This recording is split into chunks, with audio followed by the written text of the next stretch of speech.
Hello, everybody. Welcome to Tough to Treat. This is one of your co-hosts, Susan Clinton. This presentation today on podcast number 213, it's hard to believe we're getting way past the number 200 now. But this particular podcast is part one of a presentation I did on chronic constipation. For all of you who are not pelvic health therapists, don't turn off the podcast.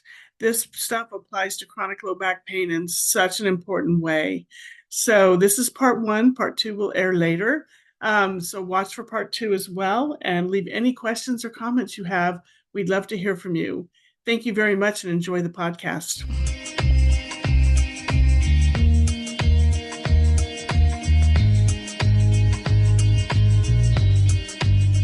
We're going to be talking about kind of a story around chronic constipation and what we can do to begin to solve this problem just a little bit more, because it's one that we see in the clinic all the time. It's probably chronic constipation, whether it's just constipation or IBS, which most of the time when it's chronic, there's a degree of IBS, and we'll talk about that. Probably one of the most difficult groups to move along the spectrum towards having a better quality of life. So we're going to look at a few things today to kind of just perk your interest back up again and to be able to consider looking a little bit more outside of the box. So when it comes to dyssynergia and when it comes to the pelvic floor, is it always all about just the pelvic floor?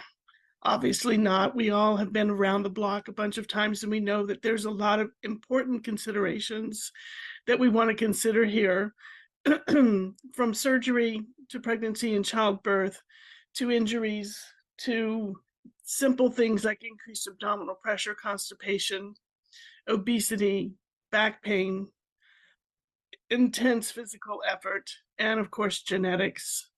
All need to be considered when we're thinking about risk factors for dyssynergia, because they all play into this. The one piece that's the biggest one for dyssynergia, of course, is constipation. But constipation comes about because of intense physical effort. If it's doing that all the time, there's no reason for the GI system to work as hard. That's the way our brain is set up. People with back pain have greater GI issues than people without. And we've had studies that have shown that clearly, that back pain is accompanied by 83% of those people with GI dysfunction, usually constipation. Constipation increases intra-abdominal pressure. No doubt about it. It's something that should not be hanging out in the abdomen or in the abdominal cavity, but it is. And, because of where it sits in the colon. And then, of course, genetics plays a big role in maybe neurotransmitters and how things move and motility as we move forward. The relationship of the GI system to the pelvic floor is seen in this particular talk. We're going to be really focusing in on constipation and IBS, how that directly impacts pelvic floor, and how the quality of life, the lifestyle, really intersects and interacts with this. We can't separate this out. It's absolutely impossible, because underlying everything when we talk about chronic constipation or IBS constipation is the nervous system. And nervous system dysregulation is the theme here. And as I said earlier, everything touches everything. So we need to be aware that we are not just doing one type of therapy here. We've got to really look and see where we're going. So just to kind of remind you about dysynergic defecation, I know everybody knows what it is, but just to kind of give everybody a little picture back in their head, on the left-hand part of the slide here, we've got the normal defecation. We've got the EAS under voluntary control. The IAS is under involuntary control. And the puborectalis obviously can be under voluntary control. These regulate and modulate as soon as there's a normal stool perception. So in other words, when stool drops into the rectum, these little guys here are all pressure receptors. That's all they communicate. There's no nociception, there's no chemoception, there's no immune things, anything in the rectum is all pressure receptors. And so as soon as the stool sets off those pressure receptors, we have a relaxation of the EAS and the puborectalis in order to go to the bathroom. Now, we don't have to do that. we can control that voluntarily until it's time to go to the bathroom, because it's not always appropriate. But we have control over this, and this is the normal thing. This is the normal kickoff reflexive activity that we have. When it's dysynergic over here, we can have all of the following. We can have rectal hyposensitivity. In other words, it doesn't recognize the pressure, or the nerve endings have gone offline, often because there's an abnormal rectal compliance, like the rectum has become baggy because we've held stool in there way too long, and it's not a vesicle for storage. And then we get that paradoxical interstinctal contraction. So like the presence of the stool starts to become noticed here as it starts to enter onto the top of the anal canal. And the response is for this to the EAS to really clamp down. And so, that it's really hard to push stool through when that happens.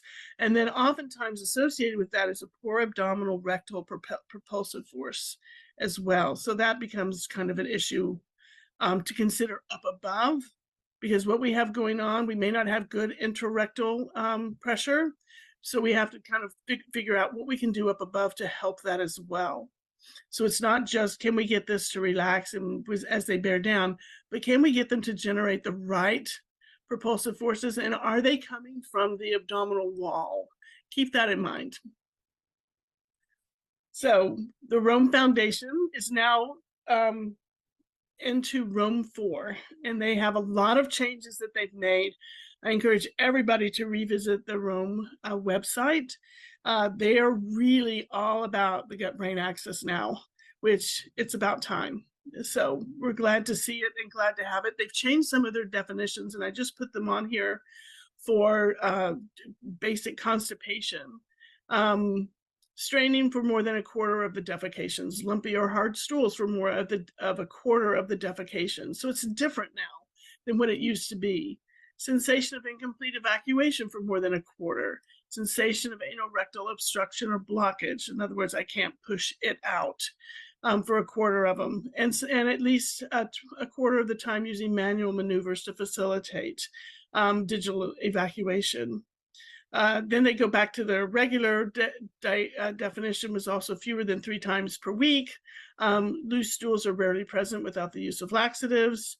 And or they don't really include in their definition, though, the issue of, bypass loose stools, mainly because they will tell you in their papers that the first bowel movement is hard and lumpy, and then it's followed by the bypass, more liquid type of constipation. And then they don't have enough criteria for irritable bowel. And we're going to talk about that in just a minute. So this is something that they're defining has to be at least 6 months long. But we're talking today about chronic constipation. So this makes a lot of sense when you're thinking about, oh, they started developing constipation since their surgery, and that was 8 months ago or a year ago, versus somebody who's been chronically constipated for years.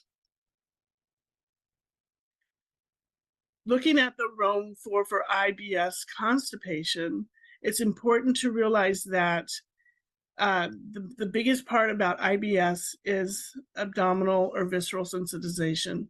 And they're saying at least 1 day of the week in the last 3 months associated with greater than 2 of the following criteria.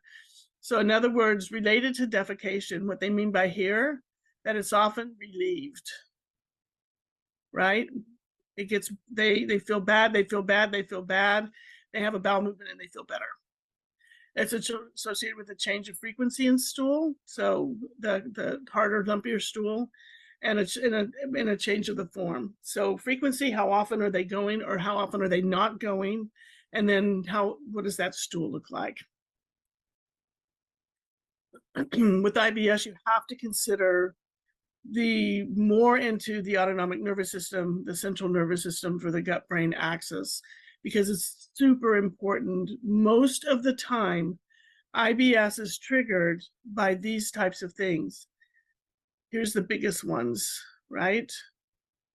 Inflammation, GI infections, genetic predisposition. These are the what I'm circling right here are the ones that I have seen clinically that impact the situation more than anything else. And you can even take away GI and just say infections. But basically, whenever anybody has a pretty severe moment in their life, they are really getting actually set up for IBS to become just that visceral hypersensitivity that's going on there. I've seen this with people after really big surgeries. I've seen this with people after trauma. It's not uncommon at all for people who have had some sort of surgery, illness, or accident that came close to claiming their life. It comes on after adverse effects of your genetic predisposition of, having endo or polycystic ovary syndrome or any of the other things. So usually IBS doesn't just appear. There's something that brought it on. There's some sort of thing that happened, maybe even as, what they were exposed to early in their family. So that's kind of the difference a little bit there between that and just chronic constipation. But they all share a bunch of the same things, right? We know that back pain has a large disposition for GI dysfunction. And you can see here with the central sensitivity index that these are the things that are mentioned in that index that people fill out. So I've got some arrows here.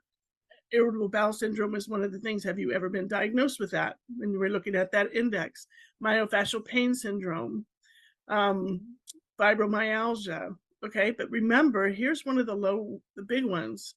Chronic mechanical back pain goes along with chronic constipation or the development of IBS with with constipation. So, and other things come in here too that you can see that are important, but these are some of the biggest. Pelvic pain syndrome is also mentioned in there. Chemical sensitivity is important because oftentimes when our gut is sensitized, we have a lot of sensitivities to things that we wouldn't normally have sensitivities to. This is why those tests for food sensitivities don't work very well, because once you're in the throes of this and in this, you're going to light up to everything. And it's not helpful. There's a lot of false positives that come from that. So one of the things that I wanted to bring up along with this is something that's overlooked constantly, especially in just chronic constipation. It's talked about a little bit more in IBS, but I haven't seen anybody with chronic constipation that doesn't have some sort of bloating and distension. And I think this is key because one of the things about constipation is being able to work the system all the way through so that we can develop the right pressures, have the right reflexive activity, and be able to move stool through without straining.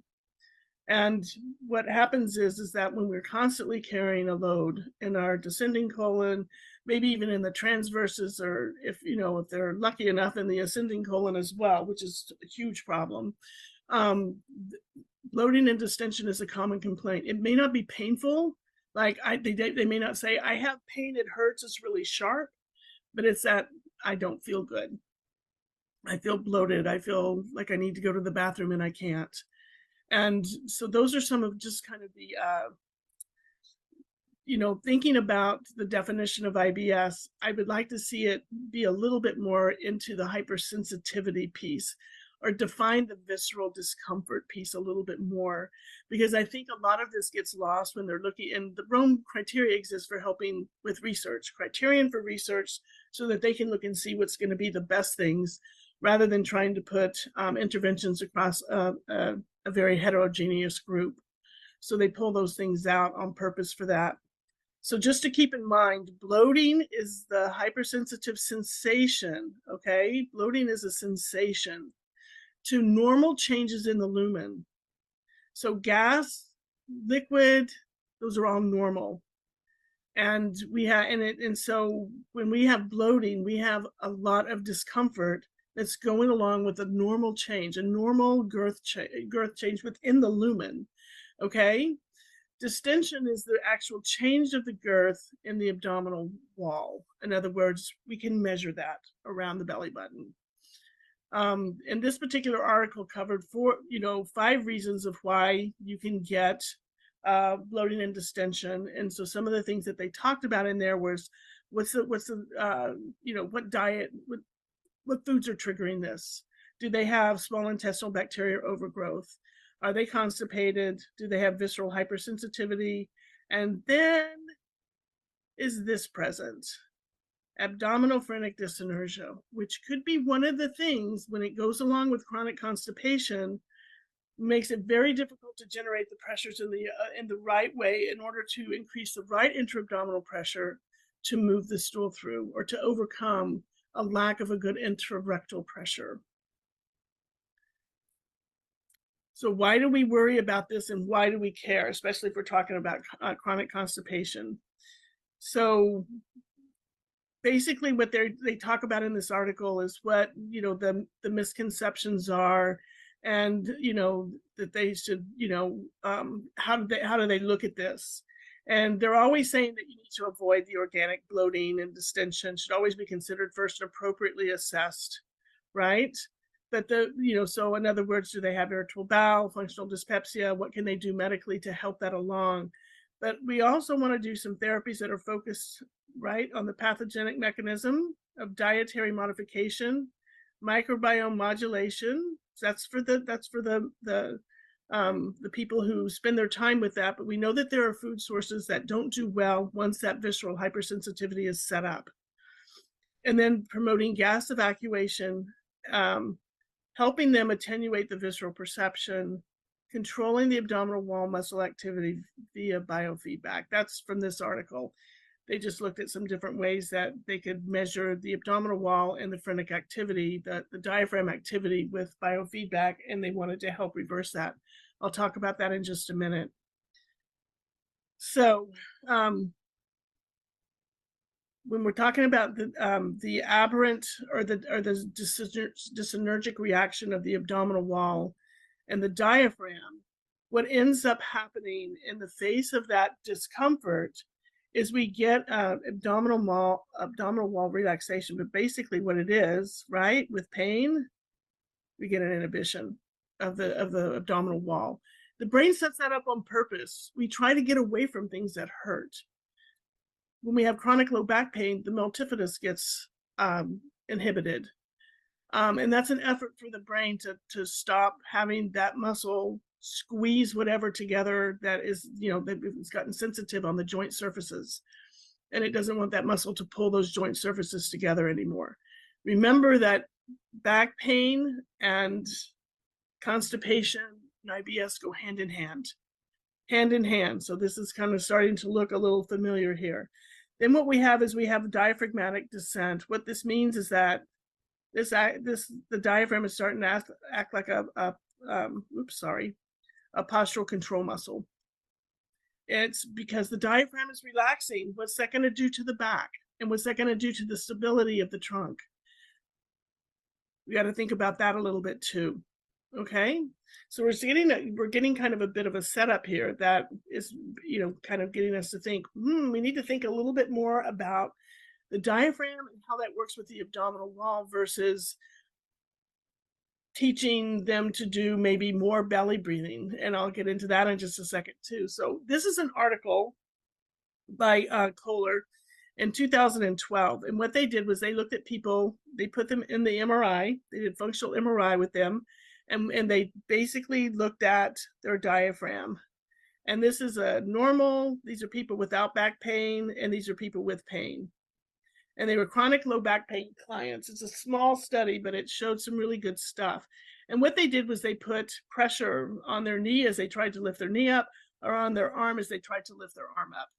And what they did was they just measured what the diaphragm looked like and what it did. And people who had normal diaphragms and no back pain, they saw really nice, this is tidal volume, and you can see how much that diaphragm excurs. With people with chronic low back pain, they had a very sharp angle and a much thinning thing of the diaphragm, as you can see there, and a much more ventral direction of the crust of the diaphragm. Where the diaphragm attaches to the posterior abdominal wall is where the aorta is and where the esophagus comes through. Back at the back, and they postulated that this would be the reason the diaphragm migrated into that ventral position is to act like a postural control muscle, that they needed the support of the diaphragm because it was overworking in chronic low back pain. When we're thinking about that with abdominal distension and the diaphragm activity, is that we end up with the abdominal wall being relaxed, which is going to be a problem for people with chronic low back pain. But also it's kind of a function of what happens when you have chronic constipation and you have inflammatory pieces going on, and you have an abnormal response of that abdominal wall to the pressures inside the lumen. So in this particular article, we can compare this to the Kohler article, which looked at the position and excursion of the diaphragm of those with chronic low back pain. And one of the things that they show in this article here is that when they did healthy subjects and subjects that had a lot of complaints of bloating and distension. And in the healthy subjects, when they put colonic gas in, it increased the girth, okay, and into the colon. It relaxed the diaphragm and increased the anterior wall tone. Why is that important? When we increase the anterior wall tone of the abdomen, and we have a diaphragm that's free to move, it's nice and relaxed, we can push the gas out. That's the way that's supposed to work. But when we have the same gas load with patients, they develop significantly more abdominal distension. And that was associated with a contraction of the diaphragm. Okay, so then you can see a bigger relaxation of the internal oblique muscles. So what's happening is the abdominal wall is softening and moving away from the discomfort.